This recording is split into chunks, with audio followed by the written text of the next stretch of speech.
ठीक है। विपिन, ये आरोप प्रत्यारोप के ये इसके क्या मायने समझे? किसको फायदा किसको नुकसान है? ये जो बी टीम की ये थ्योरी अभी उत्तर प्रदेश की सियासत पे हमें सुनाई दे रही है, किसको फायदा किसको नुकसान? देखिए राजेश जी, सबसे पहले तो मैं आपका धन्यवाद करूंगा क्योंकि आपने मुझे मौका अंत में दिया है, और इसके पीछे वजह मैं खुश हूं क्योंकि मैं ध्यानपूर्वक सारे सम्मानित प्रवक्ताओं को सुन पाया, और इनका भी धन्यवाद सबका। तो देखिए, ये बड़ा अहम मुद्दा है, और कुछ वर्ष पीछे जाते हैं। 2019 में महागठबंधन बना था, जब सपा और बसपा साथ आए थे, हुआ भतीजा साथ आए थे, मिलकर चुनाव लड़ा था। और अगर क्या परिणाम आए वो अलग बात है। नतीजे देखिए, उतार चढ़ाव चलते रहते हैं लोकतंत्र के महापर्व में। यही चुनाव की खूबसूरती है, कभी किसी की हार कभी किसी की जीत।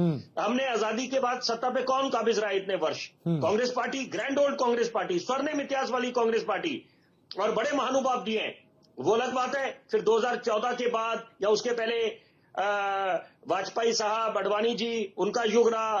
तो ये देखिए, परिवर्तन ही संसार का नियम है। और यहां पर एक बड़ी महत्वपूर्ण बात, मैं उसको एपिक स्टेटमेंट बोलूंगा, जो डॉक्टर मनमोहन सिंह साहब ने बोली थी। उन्होंने बोला था कंपल्शन ऑफ कोलिशन, गठबंधन की मजबूरियां, और इसके अपने मायने यहां पर, क्योंकि यहां पर हम ऐसे युग में जी रहे हैं जब अगर पूर्ण बहुमत नहीं मिलता, स्पष्ट बहुमत जनता नहीं देती किसी एक राजनीतिक दल को, तो आपको गठबंधन करना पड़ता है, और तभी आपकी सरकार बन पाती है, और गठन होता है।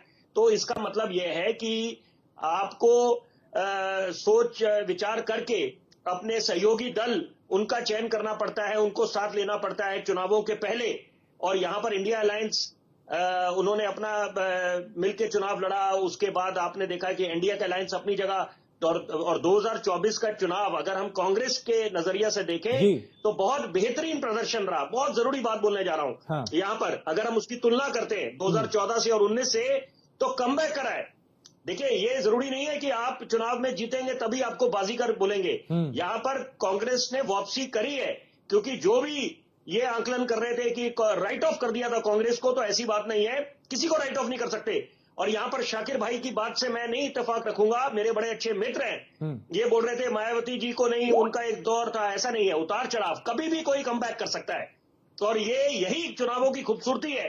अगर हम वाराणसी में देखें कि वोट शेयर कितना नीचे आया है प्रधानमंत्री जी का, तो वो भी एक चिंता का विषय है, भाजपा के लिए भी और खुद प्रधानमंत्री के लिए भी।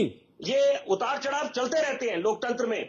लेकिन जरूरी बात है कि यहां पर एक तरफ 2024 के चुनावों में जब कमबैक करा कांग्रेस ने, तो ये उम्मीद करी जा रही थी कि अब सही मायने में कांग्रेस लोकतंत्र के मंदिर में भी सरकार की खामियां उजागर करेगी, और शुरू करा था। हाँ। लेकिन यहां पर ये निरंतर प्रयास चाहिए। आप ऐसा नहीं कि आप अपनी पुरानी जीत पे आप लोग बिल्कुल संतुष्ट हो सकते हैं। निरंतर 365 दिन, और यही बात भाजपा के बारे में बोली जाती है कि आप बिल्कुल ये इलेक्शन मोड में रहते हैं। देखिए, अपनी अपनी सोच है। और यहां पर उसके बाद जो 3 ये जीत दर्ज करी है, महाराष्ट्र में, हरियाणा में और दिल्ली में, राजधानी में, हाँ। तो ये बिल्कुल एक कमबैक हुआ है भाजपा का। और जो बातें आलोचक ये बात बोल रहे थे कि प्रधानमंत्री का करिश्मा वो पुराना वाला रहा नहीं, तो उन बातों को भी विराम लग गया।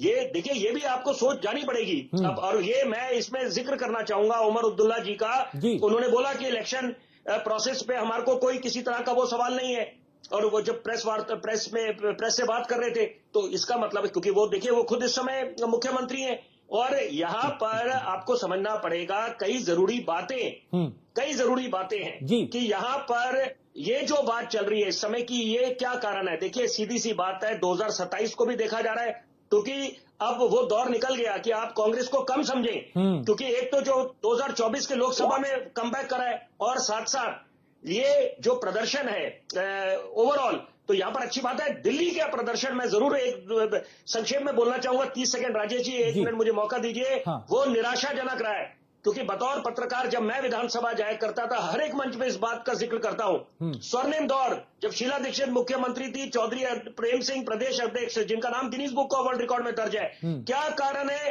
कि कांग्रेस ने हैट्रिक लगा दी है 0 की? तो ये मुझे लगता है आत्ममंथन करना चाहिए, and the heads must roll कि क्या कारण है। और यहीं पर बतौर पत्रकार जब मैं जाता था, जहां नजर जाती थी कांग्रेस के विधायक बैठे दिखाई देते थे। आज ये सूरत हाल है, खाता नहीं खोल पाए, जैसे बैट्समैन डक पे आउट हो जाता है, और वही हैट्रिक भाजपा ने लगा ली है।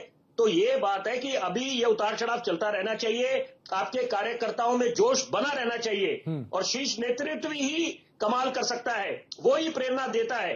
तो यहाँ इसका मतलब यह है कि एक स्वर्णिम इतिहास वाली पार्टी को भी सोचना चाहिए। बिल्कुल। और ये जो टिप्पणी करी जा रही है, आपस में तीखे प्रहार चल रहे हैं, हाँ। बहन मायावती और राहुल गांधी जी के बीच में, तो ये सीधी बात है, वोट बैंक को लेकर है, और चुनाव को कोई हल्के में नहीं ले रहा। 2027 सामने दिखाई दे रहा है। ठीक है। शाकिर अली, तो